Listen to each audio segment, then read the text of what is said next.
Bismillahirrahmanirrahim. Assalamualaikum warahmatullahi wabarakatuh. Selamat pagi dan salam sejahtera. Alhamdulillah kita dapat bersua auda pagi ini dari daerah Tutong untuk berkongsi info semasa dan juga satu pakej program juga akan kami bawakan nanti. Dan Alhamdulillah kita akan terus kongsikan antara info semasa yang kita terima mengenai dengan acara yang akan berlangsung pada 1 April 2024, satu majlis kesyukuran sempena penubuhan Persatuan Melayu Kriam ringkasnya Pesaka yang akan diadakan pada pukul 5.30 petang bertempat di Masjid Kampung Kriam Tutong iaitu pada 1 April 2024. Dan seterusnya satu lagi aktiviti keagamaan yang akan diadakan iaitu pada 5 April 2024 akan diadakan Majlis Khatam Al-Quran di Masjid Kampung Telisai Tutong pada pukul 4.30 petang, dan majlis ini juga akan diteruskan dengan penyampaian sagu hati kepada para peserta Khatam Al-Quran dan juga penyampaian derma asnaf kepada anak-anak yatim di kawasan Kampung Telisai khususnya Jadi diharapkan kepada yang terlibat untuk hadir sebelum 4.30 petang di Masjid Kampung Telisai Tutong dalam majlis Khatam Al-Quran yang akan diadakan pada 5 April 2024. Baik, seterusnya satu lagi majlis Saudah 7 April 2024 akan diadakan Majlis Khatam Al-Quran dan penyampaian derma kepada anak-anak yatim bagi Kampung Penapar Tutong. Majlis diadakan di Masjid Kampung Penapar pada pukul 4.30 petang. Jadi itulah tiga maklumat semasa antara aktiviti ataupun majlis yang akan dilaksanakan di bulan Ramadan khususnya di daerah Tutong ini. Dan seterusnya kita akan beralih untuk berkongsi pakej program yang dibawakan untuk hari ini.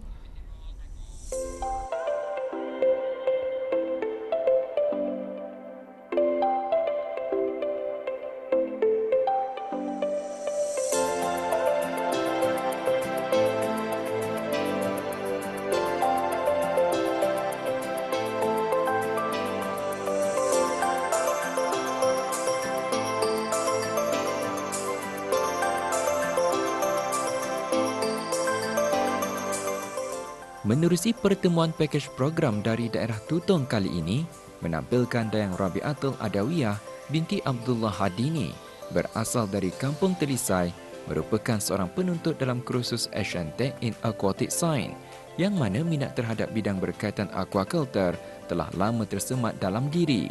Belia berusia pertengahan 20-an ini telah menunjukkan minat dalam penyelidikan dan kajian mengenai daun ketapang.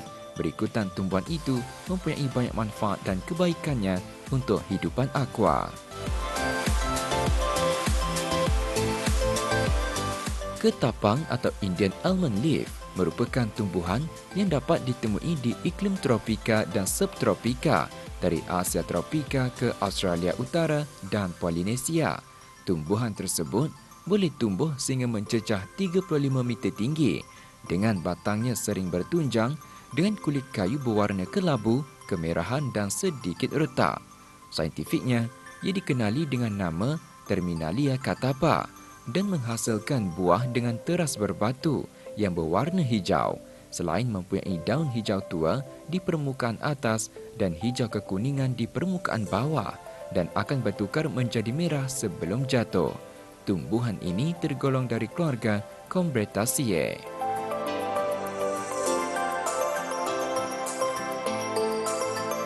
Mengenai kajian daun ketapang, beliau bermula pada tahun 2020 setelah menjalankan latihan industri di salah sebuah industri perikanan yang menggunakan air daun ketapang. Setelah itu, beliau mencari daun tersebut yang mudah ditemui di kawasan pantai.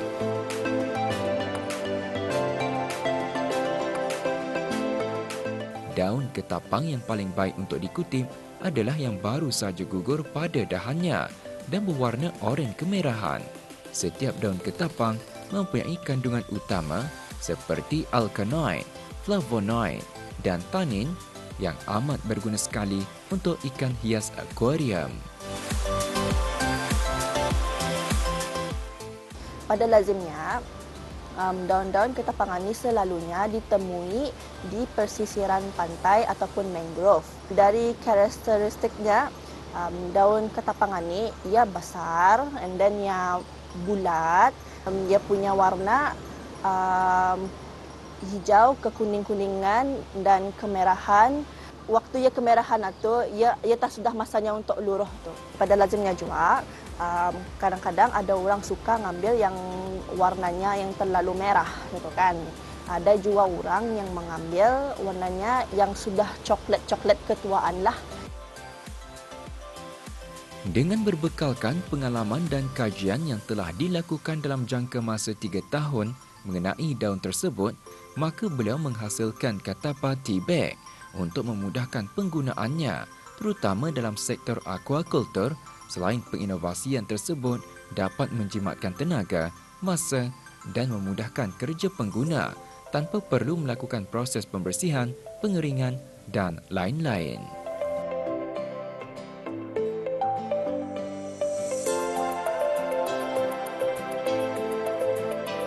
Proses-prosesnya yang pertama, kami mengambil daun ketapang yang sudah kami ambil di pantai ataupun persisiran pantai, dan kami cuci sampai bersih. Lepas tu kami bagi 1 sudu garam, masukkan lagi air yang bersih lah, diuar-uar. And then dirandam selama 1 hari. So selepas 1 hari itu barutah kami menjamur dia dalam masa 2 hari untuk memastikan ia benar-benar kering sama crispy dan mengeluarkan bau teh. Dia punya next stepnya, daun yang kering sama crispy itu kami kuyak-kuyakkannya sampai jadi cebis-cebisan yang kecil dan boleh dimasukkan dalam tea bag. Lepas itu sekarang kami menimbangnya dalam 4 gram. So dalam 1 kotak itu kami simpan isinya, ia punya kuantiti ada 10.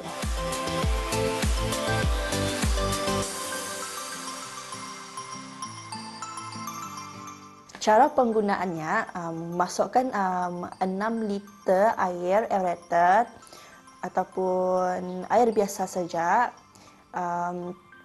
dalam 1 akuarium. Lepas tu sekarang kita ni keluarkan 1 tea bag atau 1 tea bag yang berisi 4 gram atau dimasukkan ke dalam akuarium, and then kami tunggu ia punya result dalam 15 ke 30 minit. So selepas 15 ke 30 minit ia akan mengeluarkan warna kemerah-merahan ataupun warna coklat kan tu. And then lepas itu sekarang barutah kami tunggu ia sampai 3 jam untuk memastikan ia punya warna itu benar-benar terkeluarlah. Lepas sekarang lepas 3 jam barutah kami keluarkan balik yang the tea bag itu. Kenapa kami keluarkan balik the tea bag itu? Ia disebabkan kami nak mahu kalau sekiranya tak ada ikan yang sakit, kami nak mahu ikan itu ia macam jadi tanda tanyanya. Kenapa ada benda tu gantung-gantung sedangkan ia stres. So kami keluarkanlah benda tu. So kami takut ia sakit lagi, kami takut ia jadi stres lagi. Penggunaan ketapang mewujudkan persekitaran semula jadi dan sebagai sumber vitamin untuk ikan, selain dapat mengawal serta mengurangkan tahap pH air pada akuarium yang mengandungi kompaun amonia, dan oleh kerana itu, ia lazim dimanfaatkan oleh penggemar ikan untuk menggalakkan penyembuhan. Selain ia diketahui mempunyai fungsi antibakteria, anti kulat, melegakan tekanan dan meningkatkan imun untuk semua ikan tropika.